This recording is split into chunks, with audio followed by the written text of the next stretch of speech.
The recent backlash जो Yashraj films को मिल रहा है अल्फा फिल्म के लिए, जिसमें आलिया भट्ट एंड शर्वरी भी काम कर रहे हैं। इस फिल्म में जो कंपैरिजन हो रहा है वो धुरंधर के साथ डायरेक्ट किया जा रहा है अल्फा का। कुछ लोग तो ये भी बोल रहे हैं कि ये मूवी भी एक रीमेक है किसी हॉलीवुड मूवी की। उसके साथ इस अल्फा फिल्म का जो बीएफएक्स है वो इतना घटिया है, क्या ही मैं आपको बताऊं, जितना इसको गाली दूं उतना कम है। बेसिकली ये बॉलीवुड वाले जितने भी सीन्स होते हैं फिल्मों में, सब स्टूडियोज के अंदर एक सस्ता सा ग्रीन स्क्रीन लगाकर शूट करते हैं, जिसका कारण किसी भी फिल्म के जो सीन्स है वो नेचुरल वाली फीलिंग आपको देती ही नहीं। जहां पर दूसरी तरफ हॉलीवुड वाले जो अपनी मूवी में जितने भी खतरनाक सीन्स होते हैं सबको real location and real stunts के साथ करते हैं, जिसकी वजह से वो सीन्स बहुत ही ऑर्गेनिक लगते हैं। अब आते हैं इस मूवी के रीमेक वाली कंट्रोवर्सी पर। बेसिकली अल्फा के जितने भी सीन्स है वो 1990 में आई हुई एक हॉलीवुड फ्रेंच मूवी जिसका नाम ले फेम निकिता है, उससे 90% पूरा मिलता जुलता है अल्फा के टीजर से।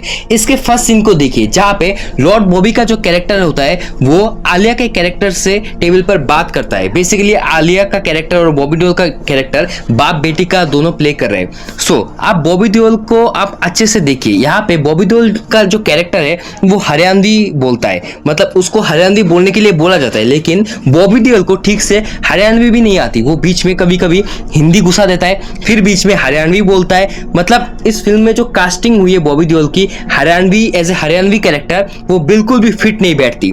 उस मूवी का जो टीजर है जो ड्रॉप होता है, आप इनका कमेंट सेक्शन चेक कीजिए, सभी ऑडियंस इसको धुरंधर के साथ कंपैरिजन कर रहे हैं और एडवांस में इसको एक फ्लॉप मूवी बता रहे हैं। इसका कंपैरिजन धुरंधर से हो रहा है बहुत हद तक। इस मूवी में आलिया ने इतने घटिया एक्सप्रेशन दिए हैं कि मैं आपको क्या बताऊं। लगता है इस साल आलिया को मतलब किसी की बुरी नजर लग गई है। कुछ दिन पहले चेतक स्किन अवार्ड्स में बंदी अपनी बेइज्जती करवा के आई और वो शो तो इतना बोरिंग था, मैं वो अवार्ड शो आधा देखकर ही मैंने बंद कर दिया। कुछ लोग तो आधा भी नहीं देखे। सिर्फ ऐसा एक सीन नहीं है, ऐसे बहुत सारे मल्टीपल सीन्स है जहां पर आलिया ने लिटरली बहुत गंदी तरीके से हगी है। वो जैसे आपको जो एक फाइट सीन होता है टीजर में, ऐसा लग रहा है उसको देखकर कि गुंडे आलिया से जबरदस्ती पिटना चाहते हैं। बेसिकली ऐसा लग रहा है, ना कुछ नेचुरल लग रहा है ना कुछ मतलब ऑर्गेनिक लग रहा है। वहां पर अगर आप हॉलीवुड में अगर देखें तो उसमें वो सीन जो फाइटिंग सीन्स था उसको भी हॉलीवुड से ही उन लोगों ने कॉपी पेस्ट किया, लेकिन उस हॉलीवुड में जो एक्ट्रेस ने जो फाइटिंग सीन जब वो कर रही थी वो नेचुरल लग रहा था। आप खुद ही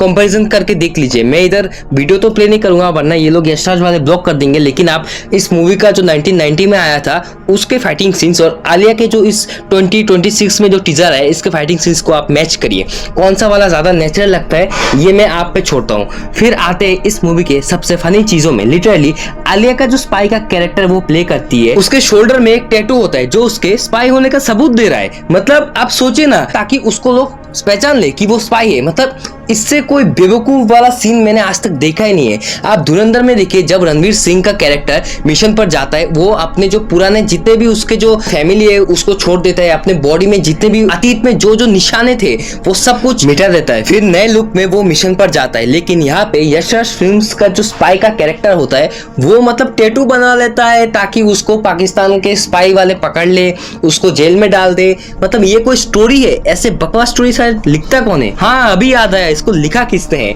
उदय चोपड़ा। ये वही उदय चोपड़ा है जो मोहब्बत फिल्मों में था। वो पुराने जमाने में काम करता था, अभी इतने सालों से वो गायब था, अभी राइटर बन के महाशय लौटे हैं। और इसको राइटर भी बनाया किसने? यशराज फिल्म्स के प्रोड्यूसर आदित्य चोपड़ा ने, जो खुद इसका सगा भाई है। अगर हम आलिया के टैटू पर अगर आए तो ये टैटू कभी दिखता है तो कभी गायब हो जाता है। रुको भाई थोड़ा हंस लो इनकी क्रिएटिविटी पर।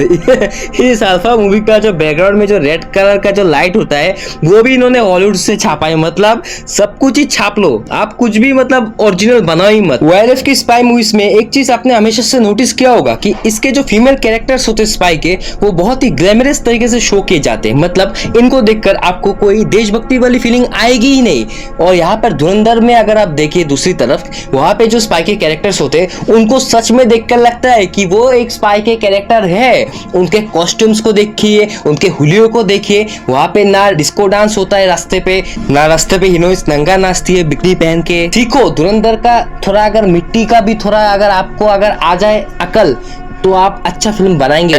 भले हॉलीवुड में 1990 में जो फिल्म आई थी ले फिल्म निकिता, इसमें कुछ डायलॉग्स के रेफरेंस दिए गए थे जो कि होते हैं कुछ वर्ड्स जैसे ओल्ड फ्रेंडशिप, जो इसके कहानी से रिलेटेड थे। इन्हीं डायलॉग को भी इन सस्ते बॉलीवुड वालों ने चुरा लिया और चिपका दिया लॉर्ड बॉबी देओल के कैरेक्टर पर। मैं इन बॉलीवुड वालों से पूछना चाहता हूँ, अगर आपको कॉपी पेस्ट ही करना है, आपको सिर्फ छापना ही अगर आता है तो अच्छे से छापो ना, रीमेक भी थोड़ा अच्छे प्रोसेस में करो। आप अजय देवगन से ही सीख लो ना, वो बंदा भी तो रीमेक करता है ना, वो बंदा ऐसे रीमेक करता है जिसको आप समझ ही नहीं पाओगे कि वो रीमेक कर रहा है। वो रीमेक को भी ओरिजिनल के वे में करता है और वो नेचुरल भी लगता है देखने में, उससे सीखो ना। इस टीजर में शर्वरी भी मिसिंग थी। कुछ लोग इसको देखकर बोल रहे हैं कि अगर शर्वरी टीजर में आती तो आलिया के कैरेक्टर को बिल्कुल ओवर शेडो कर देती, उसको टीजर में इसीलिए नहीं लिया गया। लेकिन मेरा मानना है शायद कुछ सस्पेंस का कुछ मतलब स्ट्रेटेजी रहा होगा ओआरएफ वालों के लिए। अगर हम धुरंधर के पहले के फेजेस में अगर आते हैं तो ऑडियंस ओआरएफ के जितने भी स्पाई मूवीज होते हैं जो रिलीज हुए थे, जैसे कि पठान हो, वार हो, ऐसे बहुत सारे, टाइगर हो, टाइगर जिंदा है हो, पाकिस्तानी प्रेमी वाले जो फिल्में होते हैं उनको पहले बहुत पसंद करती थी ऑडियंस। लेकिन धुरंधर के फेज के बाद ये सभी मूवीज को ओआरएफ वाले को लोग ऑडियंस सब बॉयकॉट कर रहे हैं, क्योंकि उनको अभी सच्चाई पता चल गई ओआरएफ वालों की कि ये सिर्फ पाकिस्तान के फेवर में ही फिल्म बनाते हैं। अभी तो इसका सिर्फ टीजर आया, ट्रेलर आने में बहुत देर है। तो अगर आपको वीडियो पसंद आए तो वीडियो को लाइक कीजिए, कमेंट करना, अपना ओपिनियंस देना कमेंट में प्लीज, मैं कमेंट पढ़ता हूँ, और शेयर करना, वीडियो को सब्सक्राइब भी कर देना प्लीज प्लीज प्लीज।